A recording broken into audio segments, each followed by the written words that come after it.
안녕하세요. 중고등부 여러분, 하루 잘 보내고 계신가요? 오늘은 토요일입니다. 함께 하나님을 예배해요. 오늘부터 토요일마다 요한복음을 한 장씩 같이 읽어갔으면 좋겠습니다. 오늘은 요한복음 1장입니다. 우리말 성경으로 제가 읽어드리겠습니다. 태초에 말씀에 계셨습니다. 그 말씀은 하나님과 함께 계셨고 그 말씀은 하나님이셨습니다. 그분은 태초에 하나님과 함께 계셨습니다. 모든 것이 그분을 통해 지음받았으며 그분 없이 된 것은 아무것도 없었습니다. 그분 안에는 생명이 있었습니다. 그 생명은 사람들의 빛이었습니다. 그 빛이 어둠 속에서 비추고 있지만 어둠은 그 빛을 깨닫지 못했습니다. 하나님께서 보내신 사람이 있었습니다. 그 이름은 요한이었습니다.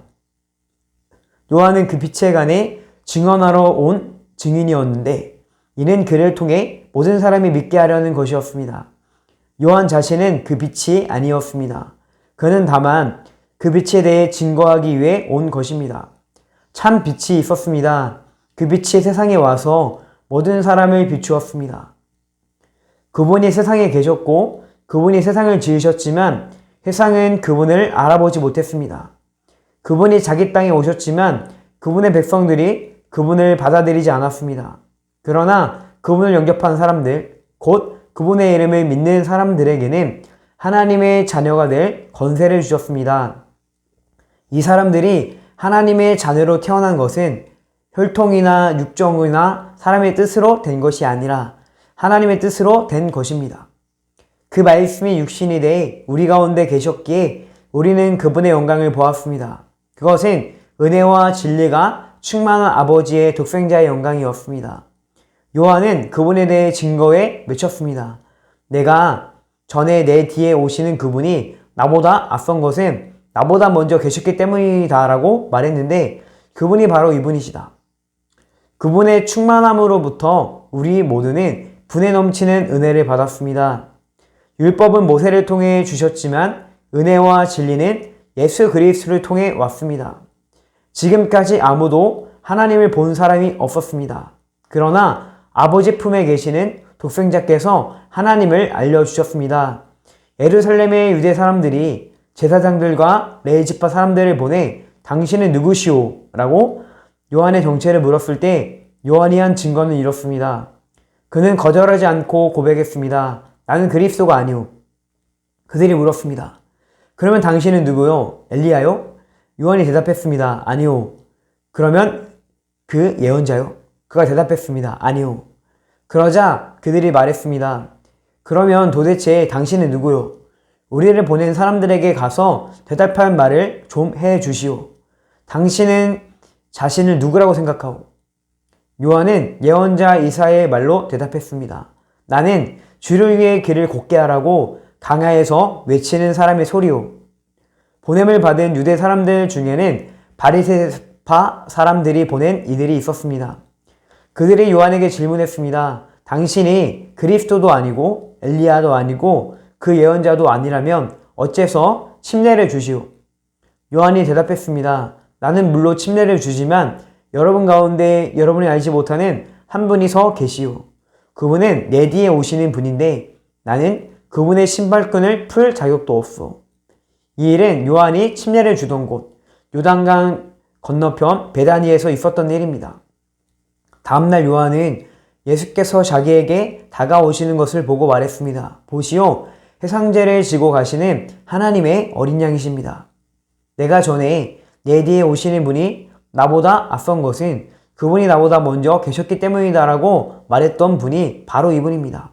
나도 이분을 알지 못했습니다. 그러나 내가 와서 물로 침례를 주는 까닭은 바로 이분을 이스라엘에게 알리기 위해서입니다. 그리고 요한은 또 이렇게 증언했습니다. 나는 성령이 하늘에서 비둘기같이 내려와 그분 위에 머무는 것을 보았습니다. 나도 이분이 그분인 줄 알지 못했습니다. 그러나 물로 침례를 주라고 나를 보내신 분이 어떤 사람에게 성령이 내려와 머무는 것을 내가 보게 되면 그가 바로 성령으로 침례를 줄 분임을 알라고 일러주셨습니다. 그런데 나는 그것을 보았습니다. 그래서 이분이 하나님의 아들이라고 증거하는 것입니다. 다음날 요한은 자기 두 제자와 함께 다시 그곳에 서 있다가 예수께서 지나가시는 걸 보고 말했습니다. 보라, 하나님의 어린 양이시다. 그 말을 듣고 요한의 두 제자가 예수를 따라갔습니다. 예수께서 뒤를 돌아 그들이 따라오는 것을 보고 물으셨습니다. 무엇을 원하느냐? 그들이 말했습니다. 랍비여, 어디에 머물고 계십니까? 랍비는 선생이라는 뜻입니다. 예수께서 대답하셨습니다. 와서 보라.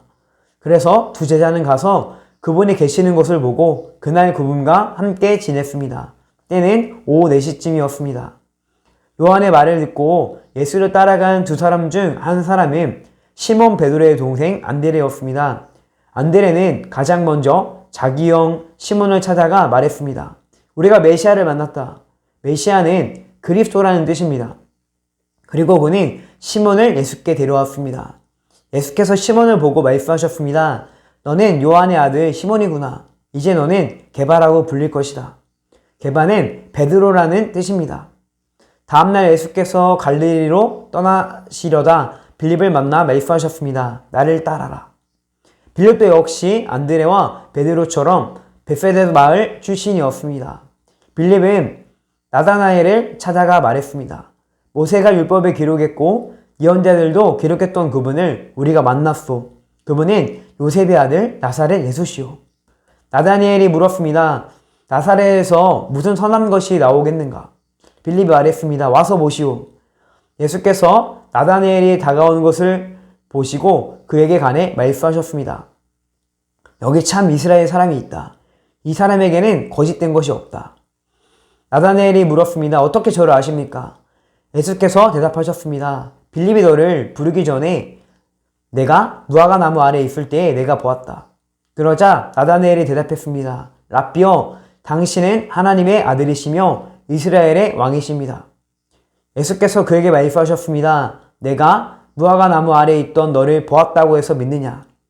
이제 그보다 더 큰 일도 보게 될 것이다. 그리고 예수께서 덧붙여 말씀하셨습니다.